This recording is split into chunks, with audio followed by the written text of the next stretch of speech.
Hello everyone, welcome to Begunia Academy. Begunia একাডেমিতে তোমাদের সকলকে স্বাগত জানাই। তো আজ আমরা আলোচনা করতে চলেছি তোমাদের হট টপিক, অর্থাৎ ডাব্লিউবিএসএসসি গ্রুপ সি এবং ডিতে ইন্টারভিউ বোর্ডে ঠিক যে ধরনের প্রশ্নগুলো করা হবে তার সঠিক এবং যথাযথ কোশ্চেন আনসার নিয়ে আলোচনা করব আজকের এই ভিডিওতে, এবং আরও কিছু জানতে সাহায্য করবো তোমাদেরকে, যেগুলো যদি ইন্টারভিউ বোর্ডে তুমি যাও না জেনে থাকো তাহলে কিন্তু তুমি মহাবিপদে পড়বে। তা সেই মহাবিপদ কী সেগুলো সম্বন্ধেও ডিটেলসে আমরা কিন্তু আলোচনা করব। তো চলো আজকে আমাদের সেশনটাকে শুরু করা যাক। হ্যালো এভরিওয়ান, আবারও সকলকে ওয়েলকাম। আমরা আজকের ইন্টারভিউর ওপরে একটা মাস্টার গাইড ও সম্ভাব্য প্রশ্ন উত্তর নিয়ে আলোচনা করব।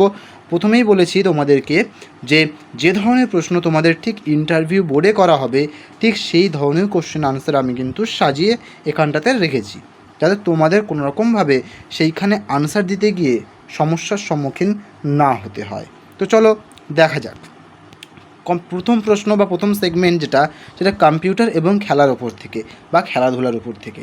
ইন্টারভিউ বোর্ডে কম্পিউটার এবং খেলাধুলার ওপর থেকে তোমার কিন্তু এই ধরনের প্রশ্ন করা হতেই পারে, কম্পিউটার সম্পর্কে বা খেলাধুলার ওপর থেকে। কি প্রশ্ন? গ্রুপ সি এবং গ্রুপ ডি পদের জন্য কম্পিউটারে কোন কোন জ্ঞান থাকা জরুরি বলে আপনি মনে করেন? এই ধরনের প্রশ্ন কিন্তু করা হতেই পারে। তোমার উত্তর কি হবে? তোমাকে প্রশ্নটা যদি স্যার করে তাহলে স্যার দিয়ে তুমি শুরু করবে, যদি ম্যাডাম করেন তাহলে ম্যাডাম দিয়ে শুরু করবে। তাহলে ধরো যে কেউ করছে, ধরো স্যার করেছে, আমি স্যার দিয়ে তোমাদেরকে বলছি। স্যার, গ্রুপ সি বা ক্লার্ক পদের মূল কাজই হলো দাপ্তরিক, তাই এমএস ওয়ার্ড, টাইপিং, এক্সেল এবং ইমেলের ব্যবহার জানাটা অত্যন্ত জরুরি। অন্যদিকে গ্রুপ ডি পদের ক্ষেত্রে সরাসরি কম্পিউটারে কাজ না থাকলেও বর্তমানে ই অফিসের যুগে জেরক্স করা, স্ক্যান করা বা প্রয়োজনে বেসিক সিস্টেম অন অফ করার ধারণা থাকাটা কাজের ক্ষেত্রে অত্যন্ত সহায়ক। এটা হলো তোমার প্রথম প্রশ্ন এবং তার যথাযথ উত্তর। আচ্ছা, এই প্রশ্নটার উত্তর একদমই ঠিকঠাক হয়েছে? যদি না হয় আরও কিছু অ্যাড করলে ভালো হয়, সেটা কমেন্ট সেকশনে জানাতে তোমরা ভুলবে না। চলো পরবর্তী প্রশ্নের দিকে তাহলে আমরা একটুখানি দেখে নেওয়ার চেষ্টা করি কী আছে। পরবর্তী প্রশ্নটা যদি ঘুরিয়ে তোমাকে করে, কি প্রশ্ন? আপনি তো গ্রুপ ডি এর ইন্টারভিউ দিচ্ছেন, এখানে তো মূলত ফাইল টানাটানি বা পিওনের কাজ। আপনার কি মনে হয় আপনার এই কম্পিউটার জ্ঞান এখানে কোনো কাজে লাগবে? বা আপনি যে কম্পিউটার জানেন সেটা এই গ্রুপ ডি যেখানে তুমি ইন্টারভিউ দিতে এসেছো, এটা তো বেসিক্যালি ফাইলের কাজ। তাহলে এই কম্পিউটারের জ্ঞান তোমার কি কোনো কাজে লাগবে? তার যথাযথ উত্তর তুমি এটা বলতে পারো। যদি স্যার বলেন স্যার দিয়ে শুরু, ম্যাডাম বললে ম্যাডাম দিয়ে শুরু। বর্তমানে পশ্চিমবঙ্গ সরকারের প্রায় প্রতিটি দপ্তরই ই অফিস ব্যবস্থা রূপান্তরিত হয়েছে। ই অফিস ব্যবস্থায় রূপান্তরিত, ই অফিস কথাটা কিন্তু বলতেই হবে। সরাসরি কম্পিউটারে কাজ না করলেও কোনো ফাইল স্ক্যান করতে হবে বা ডিজিটাল রেকর্ড কিভাবে সুরক্ষিত রাখতে হয় সেই সচেতনতা আমাদের কম্পিউটারের জ্ঞান থেকেই আসবে। এছাড়া দপ্তরের প্রয়োজনে যে কোনো আপৎকালীন পরিস্থিতিতে আমি আমার বেসিক কম্পিউটার জ্ঞান দিয়ে ঊর্ধ্বতন কর্তৃপক্ষকে সাহায্য করতে পারবো। তাহলে এই হচ্ছে তোমার দ্বিতীয় প্রশ্নের সঠিক এবং যথাযথ উত্তর, এটা আমার মনে হয়েছে। আবারও তোমাদের যদি মনে হয় এই প্রশ্নে কিছু অ্যাড করতে হবে, সেটা কমেন্ট সেকশনে জানাতে ভুলো না। পরবর্তী কোশ্চেন যেটা করা হচ্ছে খেলা থেকে। কি প্রশ্ন? আপনার প্রিয় খেলা কি? ধরুন ভারত কোনো আন্তর্জাতিক খেলায় হেরে গেল, এতে একজন সরকারি কর্মচারী হিসেবে আপনার কি কোনো যায় আসে? প্রশ্ন দেখো, পুরো সিচুয়েশান বেস কোশ্চেন, ঠিক আছে? তোমার উত্তর কী হবে? স্যার বা ম্যাডাম যিনি বলছেন ওনাকে সম্বোধন করে শুরু করছো। আমার প্রিয় খেলা বলে আপনার যেটা প্রিয় খেলা সেটা আপনি বলছেন। যদি ফুটবল হয় ফুটবল, ক্রিকেট হলে ক্রিকেট, হকি হলে হকি, যেটা আপনার পছন্দ সেটা আপনি বলছেন। খেলাধুলা আমাদের জাতীয় সংহতি ও টিমওয়ার্ক শেখায়। আন্তর্জাতিক স্তরে ভারত হারলে একজন নাগরিক হিসেবে অবশ্যই খারাপ লাগে, তবে সরকারি কর্মচারী হিসেবে আমি এই হারকে স্পোর্টসম্যান স্পিরিট বা খেলোয়াড় সুলভ মনোভাব গ্রহণ করব। অর্থাৎ সাময়িক ব্যর্থতায় হতাশ না হয়ে ভুল থেকে শিক্ষা নিয়ে আগামী দিনে আরও ভালোভাবে নিজের দায়িত্ব পালন করার অনুপ্রেরণা নেব। কি সুন্দর করে উত্তরগুলো সাজানো তোমাদের উদ্দেশ্যে। যদি এই কোশ্চেনের বা এই যে কোশ্চেন আনসারের পিডিএফ পেতে ইচ্ছা হয় তাহলে নিচে ডেসক্রিপশন বক্সে তোমাদের টেলিগ্রাম চ্যানেল লিঙ্ক দেওয়া আছে, ওই লিঙ্কে জয়েন করে যাও, ঠিক আছে? তো আশা করছি এই প্রশ্নের উত্তরটাও তোমাদের যদি কোথাও মনে হয় যথাযথ নয় বা একটু কিছু অ্যাড করলে ভালো হতো, তবুও কোশ্চেনের দাগ নম্বর দিয়ে কমেন্ট সেকশন জানাতে ভুলবে না। পরবর্তী যেটা আমরা জানবো সেটা হচ্ছে শিক্ষা ও দাপ্তরিক সচেতনতা নিয়ে। যেখানে শিক্ষা এবং তোমার যে পদে তুমি ইন্টারভিউ দিতে যাচ্ছ গ্রুপ সি এবং গ্রুপ ডি, তার সেই পদ সম্বন্ধে তোমার কী কী জানা জরুরি সেগুলো নিয়ে আলোচনা করব এখানটাতে। চলো, প্রথম প্রশ্ন বলা হচ্ছে, আপনি শিক্ষাগত যোগ্যতা যেমন গ্র্যাজুয়েশন বা মাস্টার্স পাস করেছেন।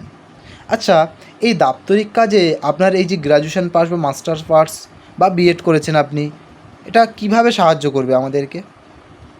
ঠিক আছে, তোমার উত্তর কী হবে? আবারও স্যার বা ম্যাডাম যিনি প্রশ্ন করছেন ওনাকে সম্বোধন করে বলা শুরু করছো। উচ্চশিক্ষা আমাকে কেবল পুঁথিগত বিদ্যাই দেয়নি, বরং একজন সুশৃঙ্খল জীবনযাপন, দায়িত্ববোধ এবং নতুন কিছু শেখার ক্ষমতা দিয়েছে। গ্রুপ সি এবং ডি এর দাপ্তরিক কাজে যে শৃঙ্খলা, মনোযোগ এবং নিয়মবর্তিতা প্রয়োজন, আমার শিক্ষা আমাকে তার জন্য মানসিকভাবে প্রস্তুত করেছে। ফাইলিং, রেকর্ড রাখা বা নির্দেশ যথাযথভাবে পালন করার ক্ষেত্রে আমার এই সচেতনতা কাজে লাগবে।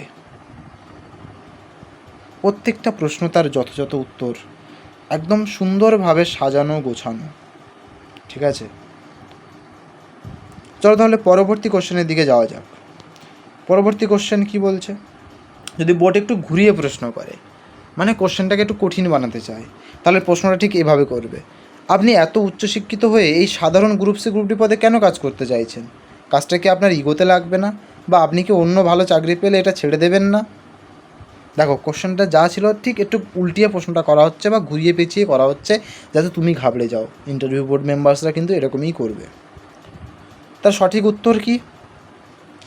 স্যার যদি প্রশ্ন করে স্যার, ম্যাডাম করলে ম্যাডাম দিয়ে শুরু। আমি বিশ্বাস করি সরকারি দপ্তরে কোনো কাজই ছোট নয়, প্রতিটি পদেরই একটি নিজস্ব ও গুরুত্বপূর্ণ ভূমিকা আছে। এই চাকরিটি আমার কেরিয়ারের একটি সম্মানজনক শুরু এবং আমার পরিবারের আর্থিক নিরাপত্তার জন্য অত্যন্ত জরুরি। তাই এখানে ইগো বা হতাশার কোনো জায়গায় নেই।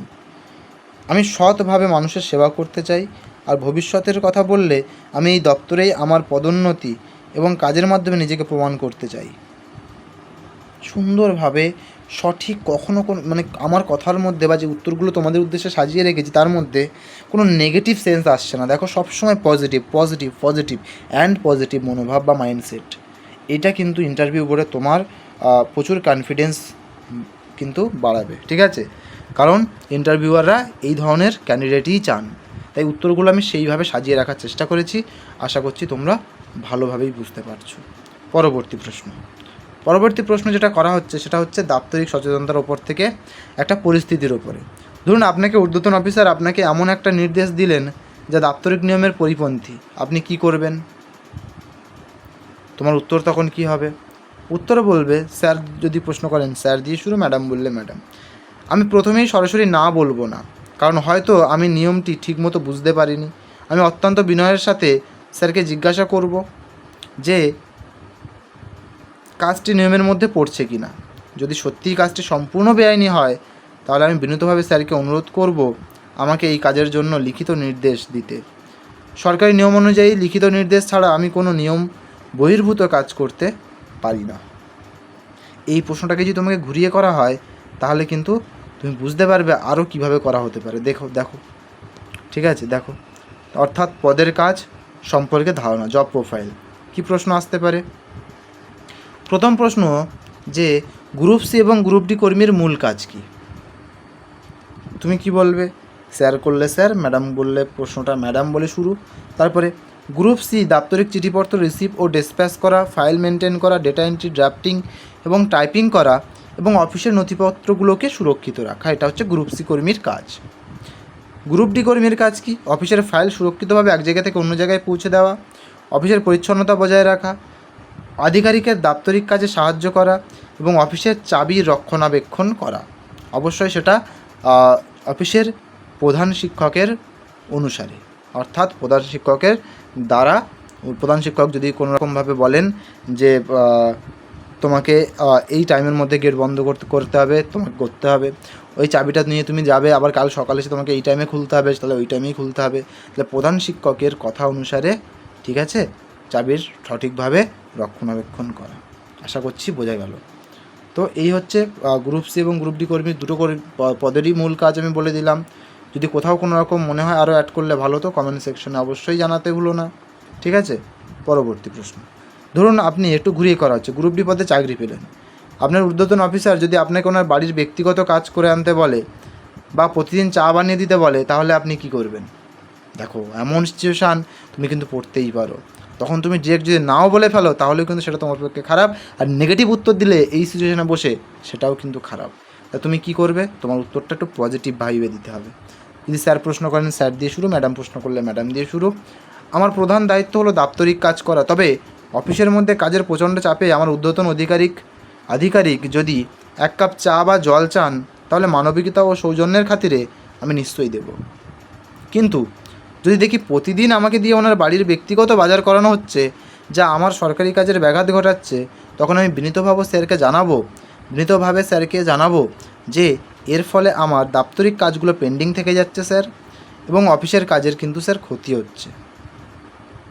ব্যাস, আমি নাও বললাম না, আবার নেগেটিভ না বলে পজিটিভ দিয়ে কাজটাকে আমি যাতে বন্ধ হয় সেই ব্যবস্থা করে দিলাম। তো এই রকম পজিটিভ মাইন্ডসেট কিন্তু দরকার উত্তরগুলো করার জন্য। ঠিক আছে, আজ এই পর্বে এটুকুই ছিল। এটা তোমাদের পার্ট 1 হলো। পার্ট 2 অর্থাৎ এইরকম যদি আরও তোমরা যদি চাও যে স্যার পার্ট 2 ভিডিওটা আনুন, তাহলে কমেন্ট সেকশনে জানাতে ভুলো না স্যার পার্ট 2 ভিডিও চাই। তাহলে তোমাদের জন্য কিন্তু ঠিক এরকমভাবে যথাযথ কোশ্চেন এবং আনসার নিয়ে আমি পার্ট 2 ভিডিও নিয়ে হাজির হয়ে যাব। তো যদি সবার ভালো লেগে থাকে ভিডিওটা একটু লাইক করে দিও, কমেন্টস করো যে পার্ট 2 ভিডিও চাই কি না, আর নতুন হয়ে থাকলে সাবস্ক্রাইব করে পাশে থাকা বেল আইকনটা ক্লিক করে অল সিলেক্ট করে দিও, যাতে আমি ভিডিও আপলোড করি বা যে কোনো নোটিফিকেশান দিই তোমার কাছে সবার আগে নোটিফিকেশান পৌঁছে যায়। Thank you so much.